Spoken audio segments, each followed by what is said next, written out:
অন্যকে ভালোবাসতে হলে আগে নিজেকে ভালোবাসতে জানতে হবে। প্রতিদিন অন্তত 10 মিনিট একান্তভাবে নিজেকে নিয়ে চিন্তা করুন। আমি সবসময় চেষ্টা করি সবাইকে ভালোবাসার পাশাপাশি আমার নিজের ছোট ছোট স্বপ্নগুলোকে পূরণ করার জন্য।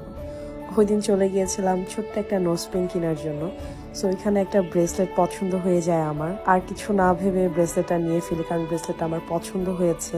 তারপর আর কারো কথা চিন্তা না করে আমি আমার জন্য, নিজের জন্য নিজেকে গিফট করলাম এই ব্রেসলেটটা। দেখেন তো ব্রেসলেটটা কেমন হয়েছে, আমার কিন্তু অনেক পছন্দ হয়েছে। এখন কিন্তু এই কালারটা বের হয়েছে, রোজ গোল্ড, সিলভার কালার আর গোল্ড কালার কম্বিনেশন করা থাকে। এত ভালো লেগেছিল আমার ব্রেসলেটটা, আমি এক দেখাই ব্রেসলেটটা আমার নিজের জন্য নিয়ে ফেলি। আপনারা কমেন্টে জানাবেন ব্রেসলেটটা কেমন হয়েছে।